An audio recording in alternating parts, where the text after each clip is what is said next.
Uno podría empezar este programa con velitas arriba del atril, 10 exactamente, porque es un programa muy especial para quienes hacemos sobre ciencia.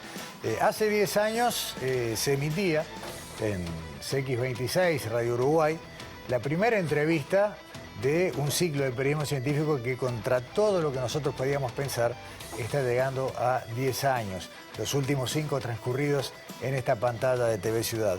Y no queremos dejar pasar algunas cosas que juegan a favor de festejar los 10 años de periodismo científico de sobre ciencia. Por ejemplo, la agradable coincidencia de darse cuenta que las investigadoras que protagonizaron aquella primera entrevista ponían en marcha una línea de investigación, una línea científica que no existía en Uruguay. También lo hacían hace unos 10 años y hoy es una de las ramas más prometedoras con mayor generación de conocimiento propio. Estamos hablando de lo que en ese momento era la conversación que hoy vamos a repetir aquí en estudios con Ana Silva y con Bettina Tassino, hoy ambas jefas coordinadoras del grupo de investigación interdisciplinaria en cronobiología. En aquella época apenas el primer paper publicado a nivel nacional sobre un trabajo de cronobiología.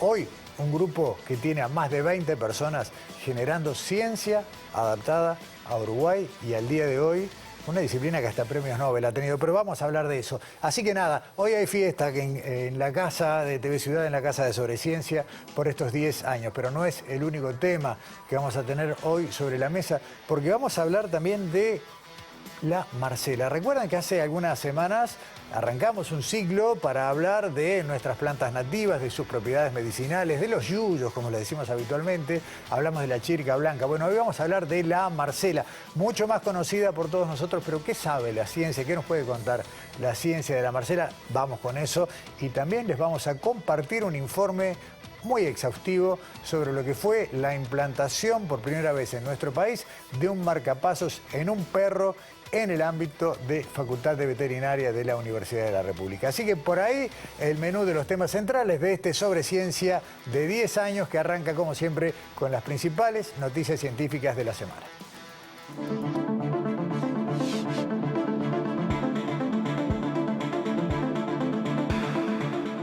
El próximo sábado 10 de mayo se celebrará por primera vez en Uruguay el Geolodía, una iniciativa de divulgación científica que invita al público general a participar en excursiones geológicas guiadas por especialistas para entender cómo funciona la Tierra, cómo se formaron sus rocas y paisajes y por qué es importante proteger ese patrimonio natural. La propuesta, gratuita y abierta a todas las edades, incluye recorridos en Canelones, San José, Maldonado y Montevideo. En Canelones, la actividad será en la zona costera de Villa Argentina y Atlántida para conocer más sobre la dinámica costera y la interacción entre la geología y el mar. En San José habrá excursiones por las barrancas de Quillú Ordey, donde los fósiles y las formaciones sedimentarias cuentan historias de tiempos remotos. En Maldonado el escenario será el impresionante acantilado de Punta Ballena para un tipo particular de rocas formadas a gran profundidad bajo condiciones extremas de presión y temperatura que revelan procesos geológicos invisibles al ojo cotidiano. En Montevideo, la cita será en la Plaza Virgilio, en la Rambla de Punta Gorda, para observar rocas de más de 2.000 millones de años de antigüedad. Para inscribirse, se puede ingresar a la web que figura en pantalla. Acá no hay Einsteins es el nombre de un nuevo podcast uruguayo que busca ayudar a derribar algunos estereotipos y barreras asociadas a la ciencia. A partir de este viernes 9 de mayo y luego, cada jueves, Acá no hay Einsteins presentará una entrevista de 30 minutos a un científico o científica que cuente a qué se dedica, cómo es su rutina de trabajo y transmita por qué es importante lo que hace. El podcast estará disponible en Spotify y se dirige a un público joven, por eso la la propuesta hará hincapié en las etapas de elección de carrera, acercando ejemplos concretos para que los oyentes puedan conocer las opciones que existen vinculadas a la ciencia en Uruguay. El podcast tendrá en la conducción a María Paz Núñez, ingeniera en biotecnología y máster en farmacología, Camila Uní, ingeniera en biotecnología y máster en ingeniería bioquímica, y Sabrina Citadino, periodista y máster en comunicación científica. Más información sobre el podcast se puede encontrar en el Instagram que figura en pantalla. El Museo de Historia Natural Dr. Carlos Torres de la Llosa organiza periódicamente charlas para público general con temas que atrapan la curiosidad. Las propuestas de mayo no son la excepción. El próximo 13 de mayo, por ejemplo, el museo invita a escuchar al espeleólogo y montañista uruguayo Gaspar González, quien hablará sobre su experiencia explorando montañas, cavernas, selvas y hasta regiones polares. La cita es en el museo a las 19 horas. El 27, también a las 7 de la tarde, el tema es el particular relacionamiento entre humanos y animales que están bajo custodias de las personas. Las expositoras son la bióloga Silvia Corte, especialista en bienestar animal de la Facultad de Ciencias, y la estudiante Regina Lauría. Ambas actividades son gratuitas y abiertas al público. Para asistir hay que comunicarse al correo electrónico o al teléfono que figuran en pantalla.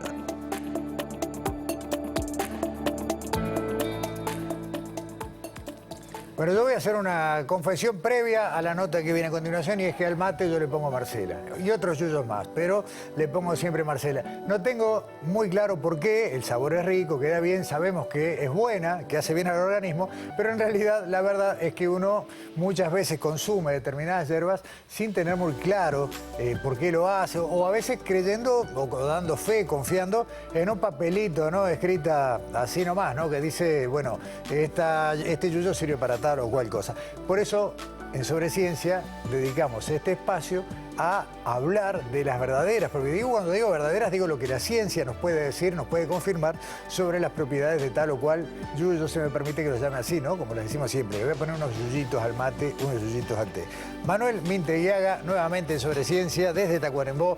Bienvenido, Manuel, muchas gracias. Buenas tardes, Gustavo, muchas gracias. Sí, es así.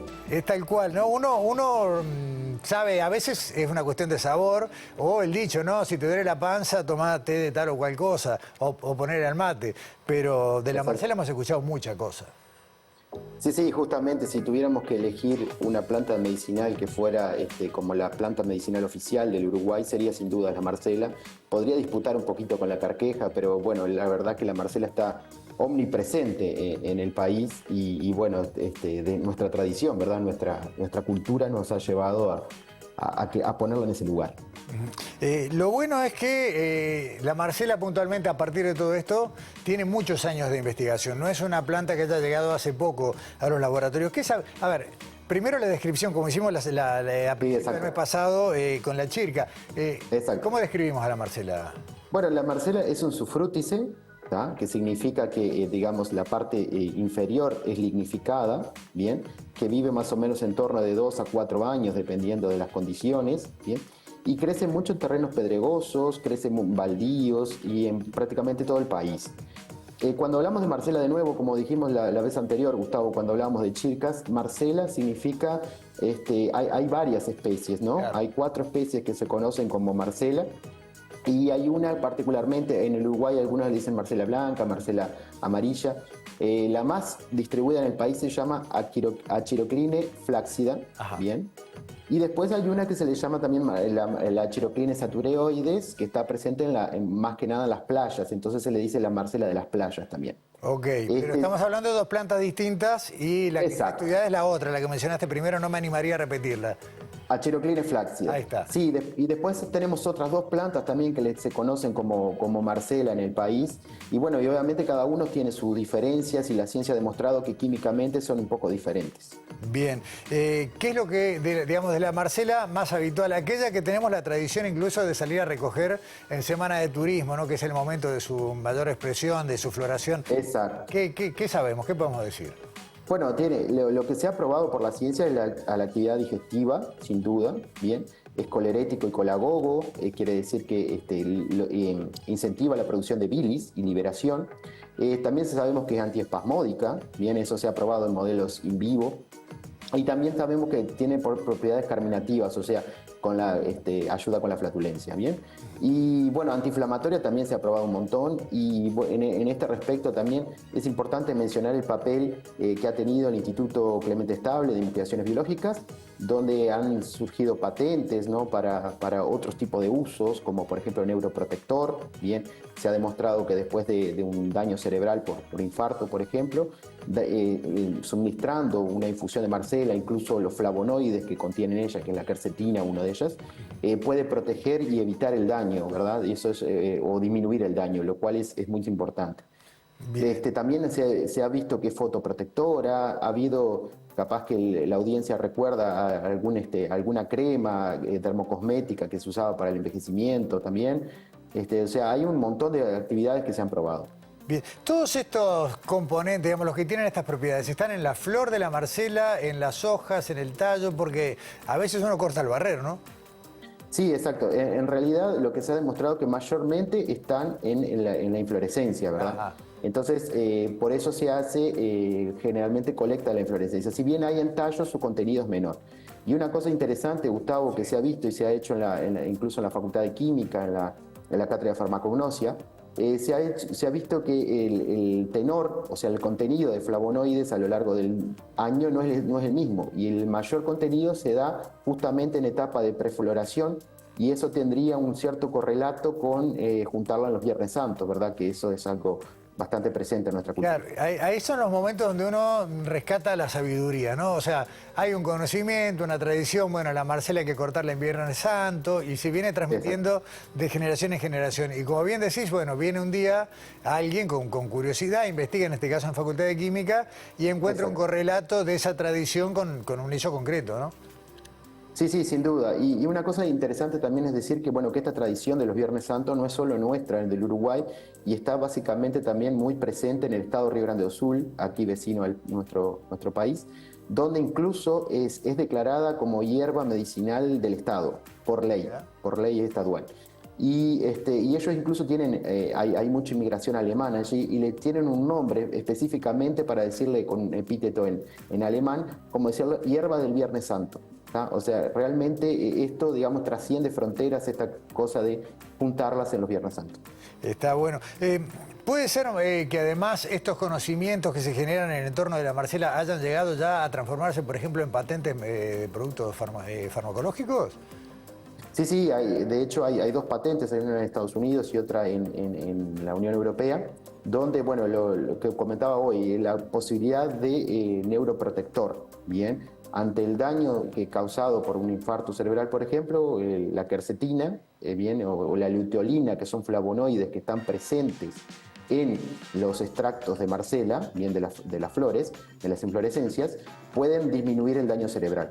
Y también está relacionado con la fotoprotección ante el daño solar ultravioleta. Bien, esos son dos patentes que hay depositadas de Uruguay por el doctor Federico Dajas y el doctor Horacio Heinzen en Estados Unidos y en Europa.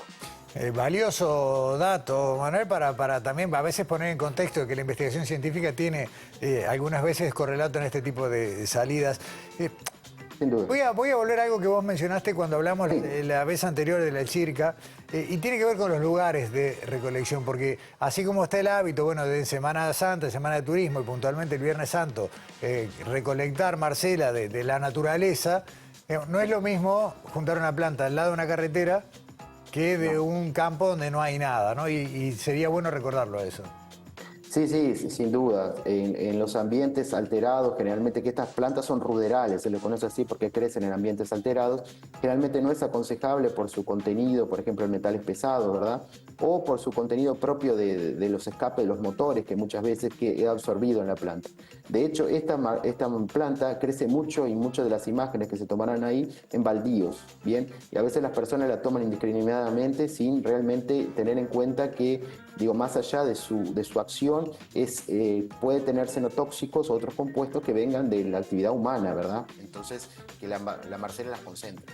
Bien, para terminar, Manuel, otro dato también para el uso doméstico, ¿no? Para la vida cotidiana.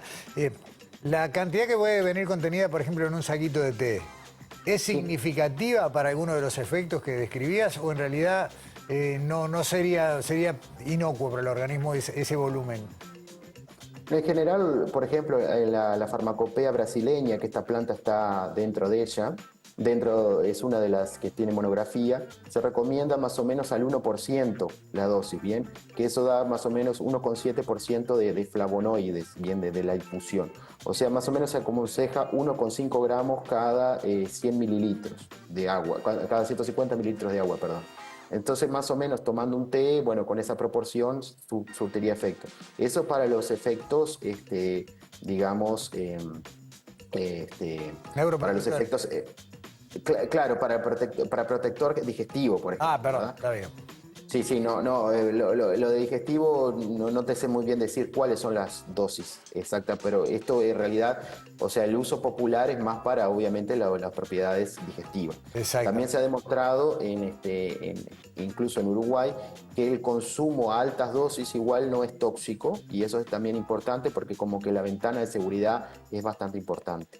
Excelente. Así que, en definitiva, y repasando en limpio, además de todas las propiedades, el consejo, digamos, lo que uno le puede contar a la gente es, realmente, el momento de la recolección es, digamos, como que estamos terminando ahora, ¿no? La época del año más adecuada. Exacto. Se nos está pasando la ventana de recolección. Por otro lado, no recoger los costados de las carreteras. Y finalmente, bueno, confiar muchas veces, como en este caso, en la sabiduría popular, que la ciencia muchas veces viene a confirmarla, ¿no? Exacto, exacto. Y capaz una última cosa, Sí, claro. Gustavo, a modo de curiosidad, porque muchas personas creen que Marcelas, el nombre común, se debe a alguna persona, ¿bien? Ajá. Y es una cosa muy interesante, porque el nombre Marcela en realidad viene del portugués, ¿no? Que en realidad el nombre correcto es Marcela, que significa pequeña manzana, ¿bien? Ah. En realidad en Brasil se la conocía con ese nombre a la manzanilla, ¿verdad? Lo que nosotros conocemos como manzanilla. Entonces se le decía Marcela y nosotros la adoptamos como Marcela, ¿bien? Porque nosotros, como que en Uruguay ya había una planta que se conocía como manzanilla, se colocó este nombre, porque hace referencia a que los botones florales tienen forma de manzana. Mirá vos, otro dato que no manejamos de antemano. Manuel Minteguiaga, muchísimas gracias. Creo que con esto hicimos una muy buena descripción de la Marcela.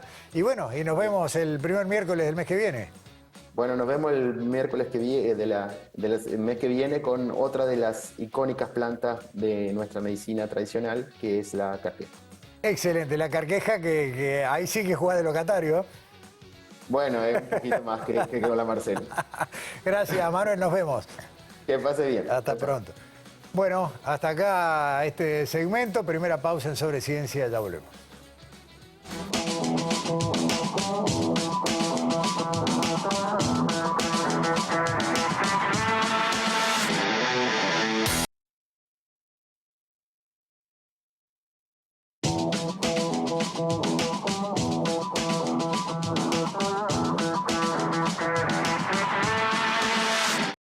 Presenta Casmu. Afiliate llamando al 1444 o en casmu.com.uy. Casmu, nos une la vida.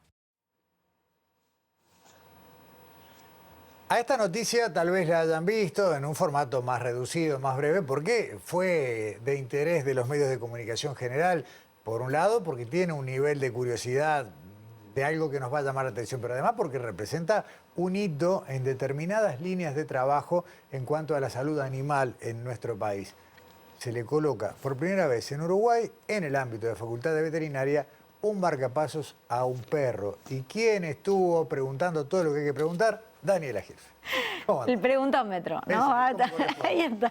Bueno, como dijiste, por suerte es una noticia que quizás trascendió, pero que nosotros quisimos, bueno, ir y hablar un poquito más para contar cómo es esta historia. De hecho, empezamos a contarles que, bueno, las cirugías cardíacas en animales es una tipo de operación común en el resto del mundo, pero en Uruguay no. En Uruguay solo se hacían algún tipo de cirugías muy puntuales para algunas afecciones cardíacas, pero nunca se había colocado un marcapaso, o sea, nunca se había podido resolver o salvar la vida de un perro colocando un marcapaso, que muchas veces es la solución. Claro. Hasta que llegó Policarpo. Así nos lo dijo Alejandro Benech, veterinario, profesor, responsable del área de cardiología de la Facultad de Veterinaria, quien junto a un cardiólogo de humanos, Alejandro Cuestas, profesor agregado de cardiología humana en el Hospital de Clínicas, hicieron la primera intervención donde se colocó un marcapasos a un perro, en este caso a Policarpo. Entonces, eso fue lo que empezamos a hablar con Alejandro Benech, ¿no? Que nos cuente un poco más sobre la historia de Policarpo y cómo fue que llegaron a esta intervención. Lo vemos.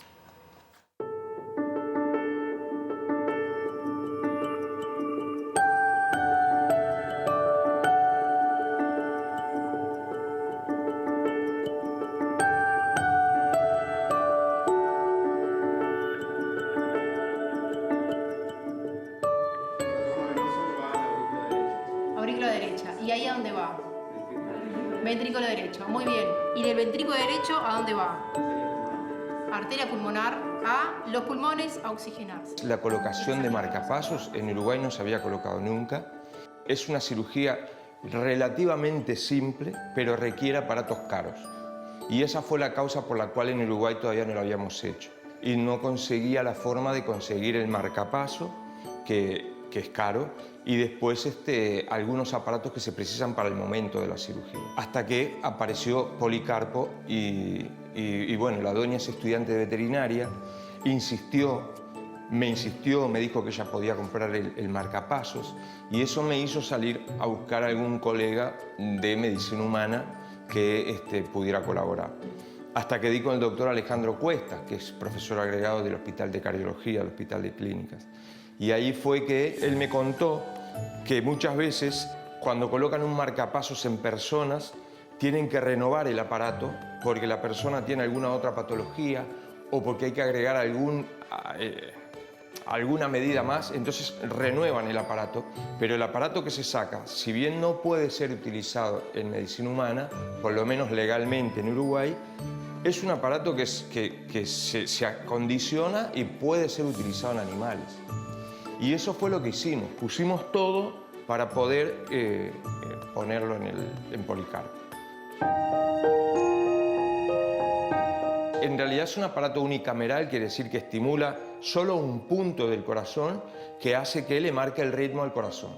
Policarpo lo que tenía era una arritmia, un bloqueo, en realidad no es una arritmia, que hacía que las aurículas y los ventrículos funcionaran en forma totalmente asincrónica. Y eso es incompatible con la vida. En pocas semanas después del diagnóstico de los síntomas, se muere. Todos los casos que habíamos visto hasta ahora se nos han muerto por falta de poder colocar un marcapasos.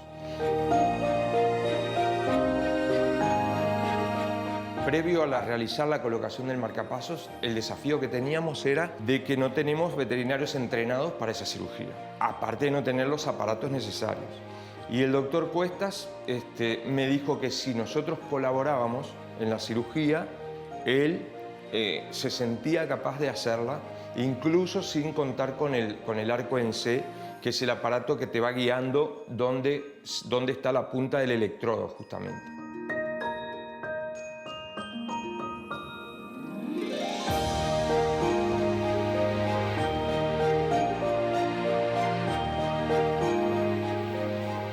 Hay varias cosas para explicar, ¿no? A partir de lo que decía Benech, Daniela, él menciona por ahí un arco en C, habla de, bueno, ¿qué es un marcapasos? Está bueno también explicarle un poco cómo funciona a la gente. Exacto, exacto. Termina el informe, la primera parte del informe con Benech hablando de este arco en C, este equipo que no existe, por lo menos para este tipo de operaciones en animales.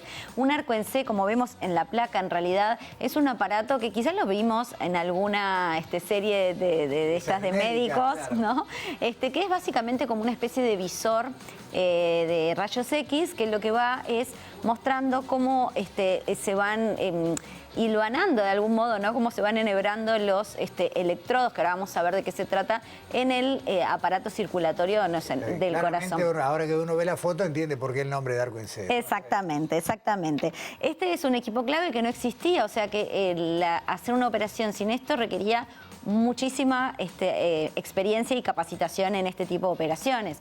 Pensando en que Policarpo es un perro de 13 años que tenía una cardiopatía, que lo que le pasaba era que bloqueaba el tejido del corazón que tiene que ver con la conductividad, o sea que justamente lo que pasaba era que no tenía buena conductividad su corazón, y eso y la única solución era el marcapasos porque no era compatible con la vida. ¿Qué es un marcapaso entonces? Como lo vemos en esta segunda placa antes de entrar en la segunda parte del informe, es básicamente una batería que regula, ¿no?, el ritmo cardíaco, ¿no? Y esa batería, como lo vemos en el esquema, tiene digamos, un corazón, valga la redundancia, y dos electrodos que se conectan justamente con el tejido cardíaco y que son los que transmiten esa electricidad, ¿no? Esa energía que hace que... ese impulso eléctrico natural que no le llega a... Exactamente, es como, podríamos decir que es como un director de orquesta de estos latidos para que lo hagan de una forma regular, rítmica, ¿no? Esto es básicamente el marcapaso, esto es básicamente lo que se colocó en Policarpo, lo que se coloca también en las operaciones cardíacos humanas. Entonces, de hecho, el esquema que estamos usando... El esquema humano, ¿no? Que era mucho más conocido, claro, que utilizar el del perro. Pero bueno, ¿cómo se hizo esta operación? ¿Cómo fue? ¿Cuáles fueron los riesgos en este caso en Policarpo? Bueno, esto es lo que nos cuenta en la segunda parte del informe.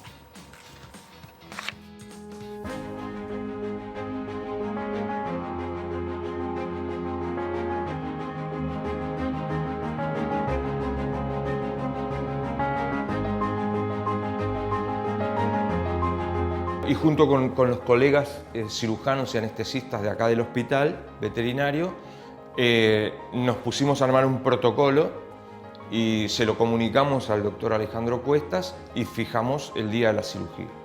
Y ahí fue donde los cirujanos nuestros hicieron la preparación del animal, el doctor Cuestas hizo la colocación del electrodo, ese electrodo por medio de una computadora comanda al marcapasos, y una vez que quedó establecida la frecuencia y las variables, se colocó en un bolsillo muscular en la zona del cuello. Y ahí está.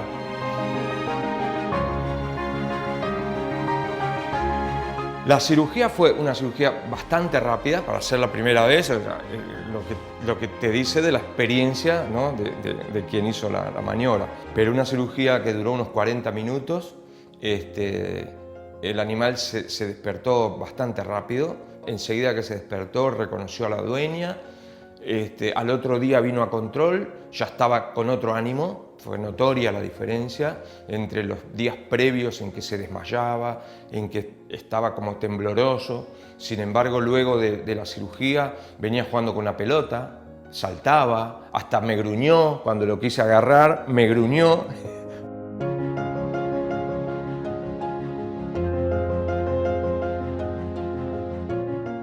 Eso nos animó a dos cosas. Primero, a ver cómo podemos seguir, porque tenemos en lista ya 2 casos más a los que posiblemente en poco tiempo le coloquemos marcapasos. Y segundo, en comenzar a ver si nosotros como grupo de veterinarios podemos entrenar a los cirujanos para que, siempre con la ayuda de los colegas médicos, porque siempre hay una cosa que se complica y al no tener el arco en C que es necesario, vamos a necesitar ayuda, pero es una línea de investigación bastante necesaria y buena. Una de las cosas que estoy viendo que puede ocurrir es que en este caso Policarpo es un perro de unos 25 kilos, o sea que el aparato no era un impedimento el tamaño porque no había problema. Pero si llega a aparecer un perro de menor porte, puede ser que se complique la colocación de un aparato que tiene unos 5 o 6 centímetros de diámetro. Entonces, capaz que no en forma inmediata, pero ver la posibilidad de conversar con fábricas de estos aparatos para ver la posibilidad de diseñar aparatos de diferentes tamaños para la colocación en animales.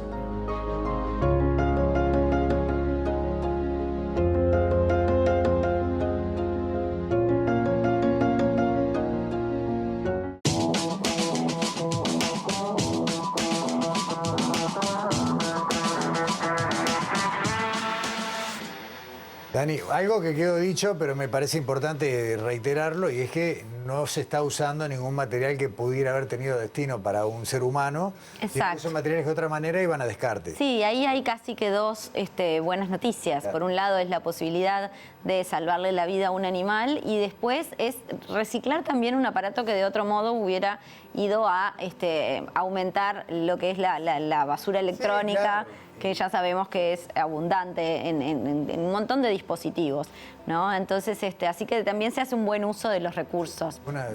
La estupidez que voy a decir, pero una segunda vida para Policarpo y también para el marcapaso. Está bien para el marcapaso. Como decía Alejandro Benech, el grupo de cirugía está tratando de hacer muchas innovaciones, está tratando de hacer nuevos caminos y en esa misma línea hace un par de años está también capacitando veterinarios, porque eso también de eso se trata, ¿no? O sea, capacitar veterinarios también para poder hacer estas nuevas intervenciones. En este caso está capacitando para hacer cirugías laparoscópicas, ¿no? Para que tengan mejor recuperación y menos riesgos, operaciones habituales como castraciones, extirpaciones de tumores.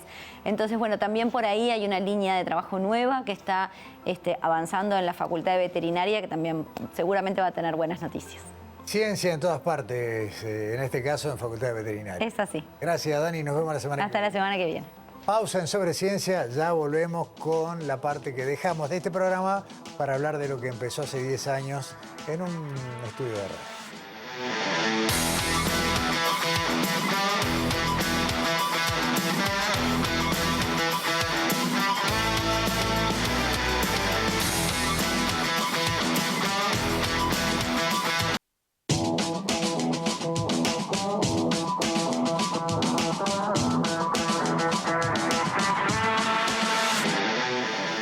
Una gran parte de lo que quería decir para introducir esta nota fue dicho en el inicio de Sobre Ciencia. Si llegó tarde, simplemente le voy a contar que estamos reproduciendo, estamos recreando lo que fue la primera entrevista de este espacio de periodismo científico hace 10 años, cuando era un programa de radio, cuando nacía como programa de radio en Radio Uruguay de CX26.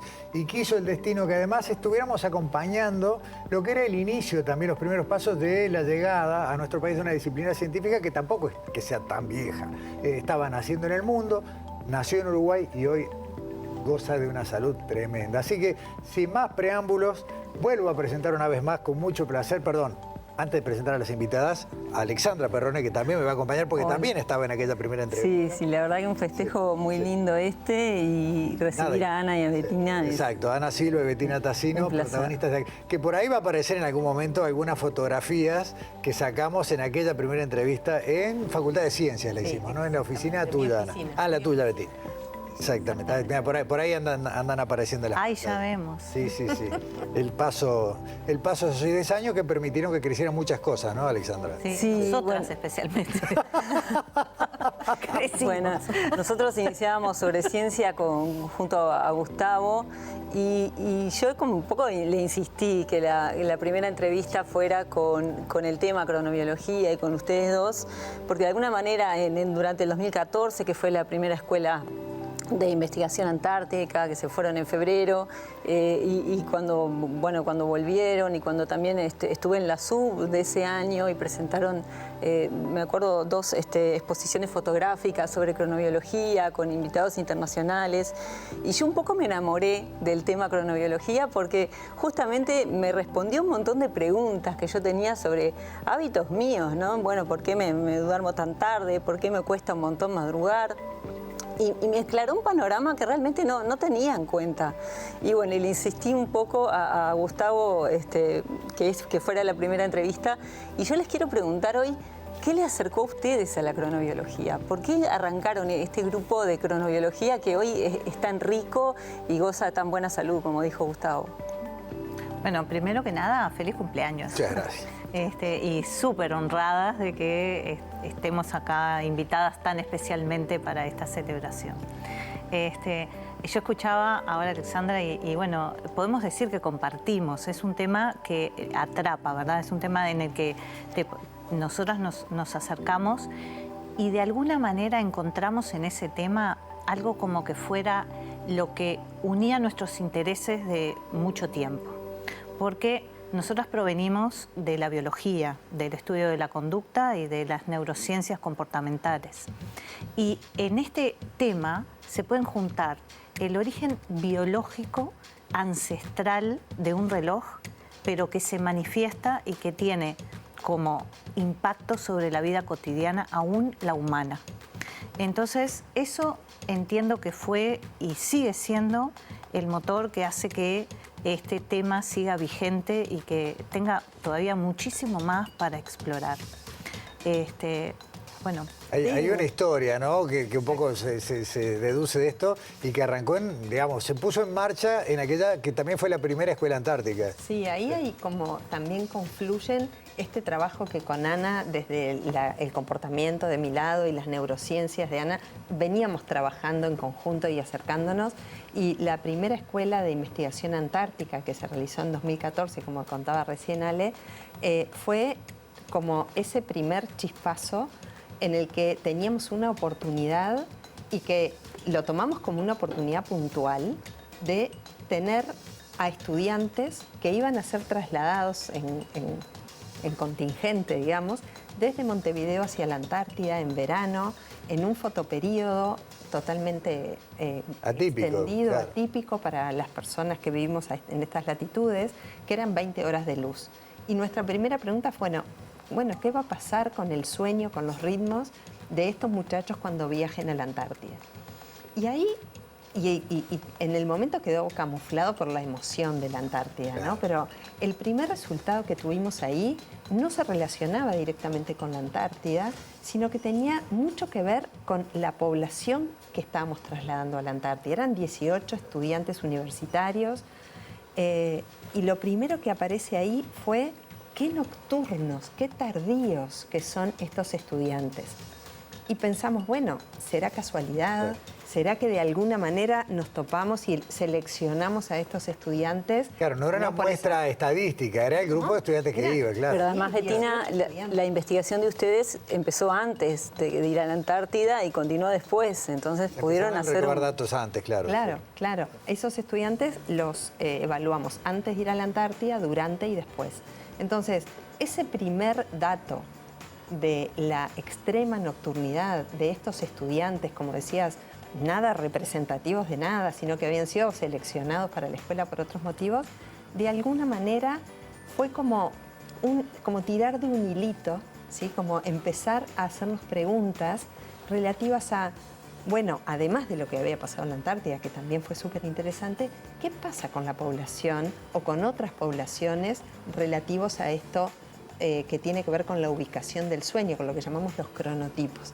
¿Qué pasa en la población uruguaya? ¿Esto es tan atípico lo que está pasando con esta población o se repite en otras edades? Y ahí, Bettina, siguieron con estudiantes también, ¿no? Como decías tú, tirar de un hilito y después siguieron con enseñanza secundaria y con escolares. ¿Y ahí qué encontraron? Bueno, ahí aparece como esta característica tan generalizada en la población uruguaya que es la nocturnidad extrema. Y eso justamente aparece en los jóvenes universitarios, en todas las poblaciones que vamos relevando, aparece la misma característica. Ahí lideramos el ranking mundial, ¿no? Lideramos. Claro. ¿Viste que Junto con los vecinos.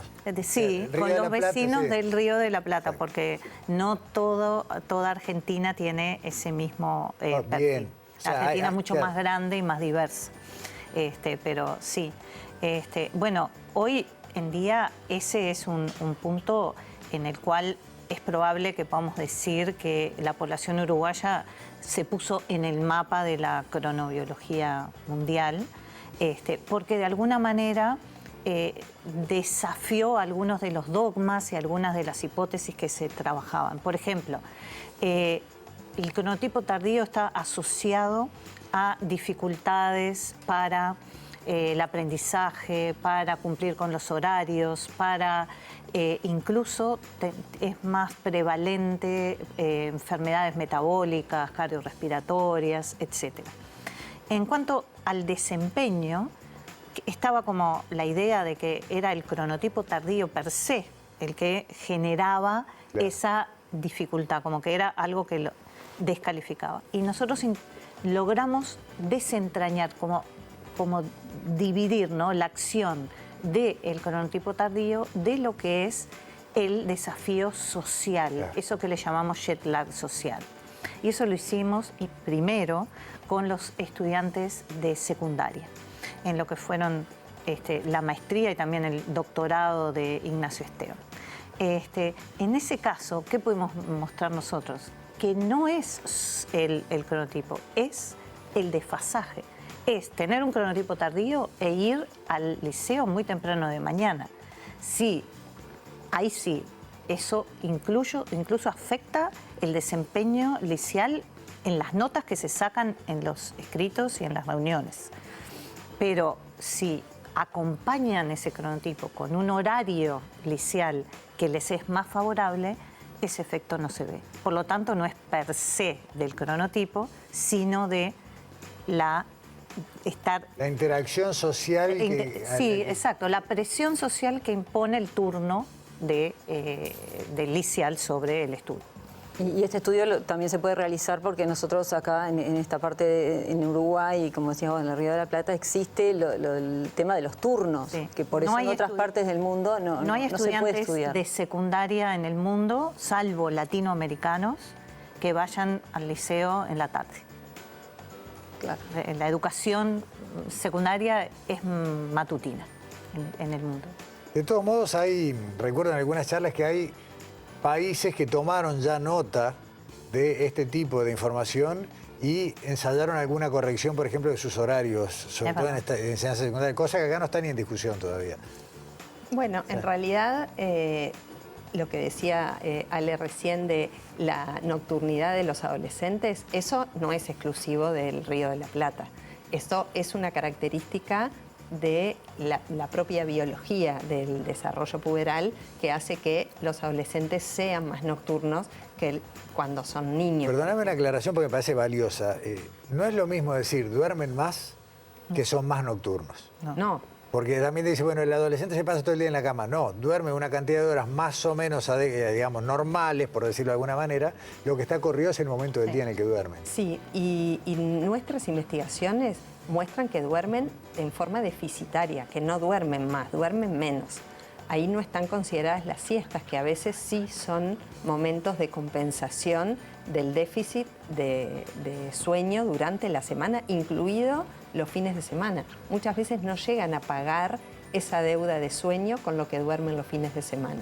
Entonces, esta característica de la nocturnidad es lo que hace que la privación de sueño también sea una característica en los adolescentes en el mundo y configura lo que una investigadora que nosotras admiramos, que se llama Mary Cascado, una investigadora estadounidense, nombra como la tormenta perfecta en el sueño de los adolescentes. Se atrasa el sueño porque tienen esta característica biológica de nocturnidad, pero los adultos de alguna manera les imponemos un ingreso liceal muy temprano. Investigadoras de Argentina rebautizaron esto como en el Río de la Plata como el huracán perfecto, ¿sí? Claro. O sea, todo esto, como la población es más tardía, se exacerba. Y en esto... como decía Gustavo recién, en algunos países, justamente por estas características de los adolescentes, han atrasado, en California, por ejemplo, el horario de ingreso de lo que sería acá bachillerato, no puede ser antes de 8:30 de la mañana. Bueno, les quería preguntar, en estos 10 años que tienen el grupo de cronobiología, ¿qué otras líneas de investigación han seguido tras esta que es tan importante en la educación?